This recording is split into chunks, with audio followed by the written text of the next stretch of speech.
It all started 98 years ago when Lord Balfour wrote a letter to Lord Rothschild stating that the British Parliament would help create a Jewish state on Palestinian land. That letter is the Balfour Declaration and makes it very clear that the British government are complicit and guilty of occupying Palestinian land.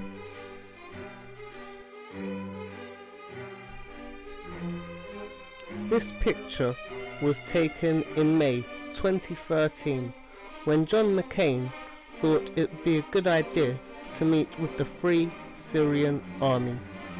The meeting was set up by the Free Syrian Task Force, and the purpose of the meeting was to negotiate ways in helping to battle against the Assad regime. At this time, we had no idea if these rebels were actually on our side or not. It is clear from events that have transpired since that this was not a wise move, as the men in that room would eventually turn into ISIS and use the Free Syrian Army as a cover to help ISIS grow. It is still unclear if the US government was complicit in the deceit of the masses, or if they were truly deceived themselves by the terrorists. The thing that really gets to me is that al-Baghdadi was supposedly on the US most wanted list since October 2011, and with John McCain being the high-profile politician that he is, and seeming to be the person dealing with the Middle East, why didn't he know who al-Baghdadi was when he saw him, or when those pictures came back with him to the US? Why didn't intelligence agencies pick up on who was in that picture? Pastor Paul Begley is an online evangelical end-of-days preacher. He produces multiple videos every day, analysing the news in a prophetic way, and does it in a way to put fear into the hearts of his followers. He also knowingly deceives with information. An example of this is a few months ago when he claimed that in China fish had suddenly fallen from the sky, calling it the prophecy of Hosea coming to life, when in the article he shared it stated that the fish fell off the back of a lorry on a highway, and there were pictures of the whole thing.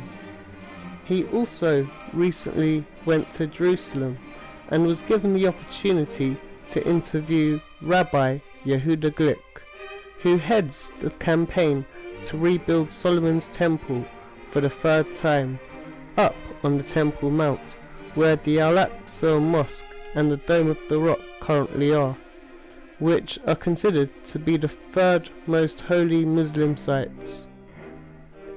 There is a lot of controversy around the Temple Mount at the minute, and it all stems around the plans to build the temple that seem to be coming alive.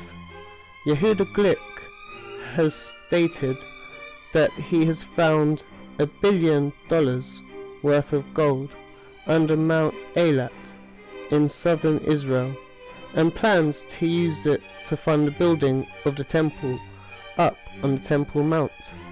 The Temple Mount Institute have stated that they plan to grow red heifer in Israel in preparation for the building of the temple, and that they have almost everything ready for it to build it. There is much speculation in order for the temple to be built in its true way. The Al-Aqsa Mosque and Dome of the Rock must be demolished, threatening the existence of the Islamic holy site that has been there for 1300 years.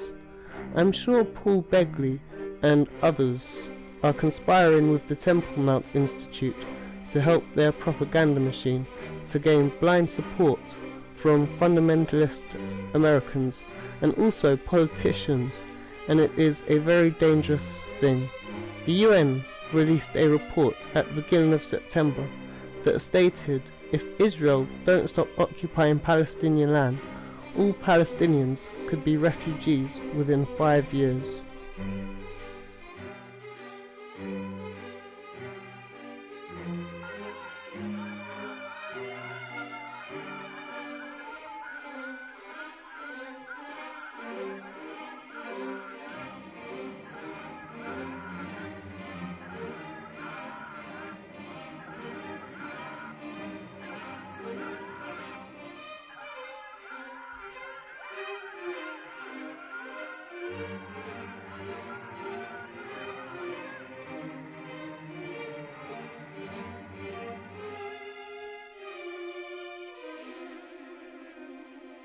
This wave of attack is driven directly by incitement from Hamas, incitement from the Islamist movement in Israel, and incitement, I'm sorry to say, from President Abbas, the Palestinian Authority. I'm happy to be here to meet with you. It is absolutely critical to end all incitement, to end all violence, and to find a road forward to build the possibility, which is not there today, for a larger process. That was from when Kerry met with Netanyahu just a few days ago. Here we can see Netanyahu blaming everyone but his own nation for the tensions that are escalating between Israelis and Palestinians. Today, Kerry is meeting with Palestinian leader Mahmoud Abbas and Jordan's capital king Abdullah II, and has claimed that Israel and Jordan have agreed on steps aimed at reducing tensions at the holy site in Jerusalem that have fanned Israeli-Palestinian violence. Jordan is custodian of the site known to Jews as the Temple Mount and to Muslims as the Noble Sanctuary.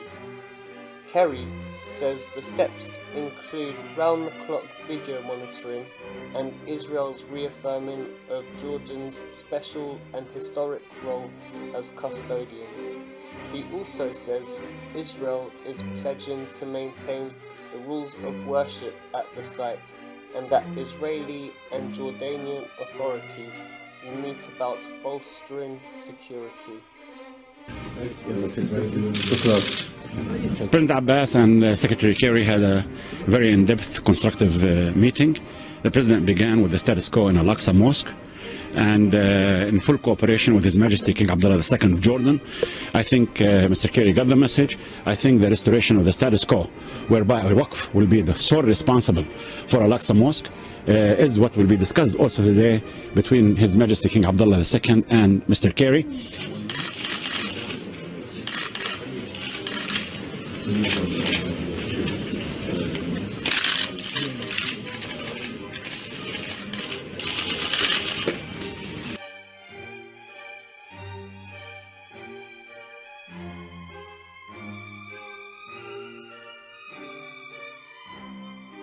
Terrorism has no religion. This will probably shock many, but overwhelmingly, those who have committed terrorist attacks in the United States and Europe are not Muslims. The percentage of terrorist attacks that were committed by Muslims over the past 5 years is under 2%.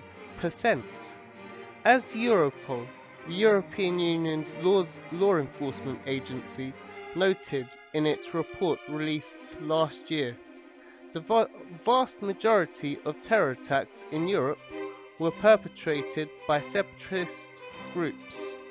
For example, in 2013, there were 152 terror attacks in Europe. Only 2 of them were religiously motivated, while 84 were predicated upon ethno-nationalist or separatist beliefs. In the United States, the percentage of terror attacks committed by Muslims is almost as minuscule as in Europe. An FBI study looking at terrorism committed on US soil between 1980 and 2005 found that 94% of the terror attacks were committed by non-Muslims. In actuality, 42% of terror attacks were carried out by Latino-related groups, followed by 24% perpetrated by extreme left-wingers. And as a 2014 study by University of North Carolina found, since the 9/11 attacks, Muslim-linked terrorism has claimed the lives of 37 Americans. In that same period, more than 190,000 Americans were murdered. In fact, in 2013, it was actually more likely Americans would be killed by a toddler than a terrorist. In that year, 3 Americans were killed in the Boston Marathon bombing, and 5 people were killed by a toddler accidentally shooting a gun.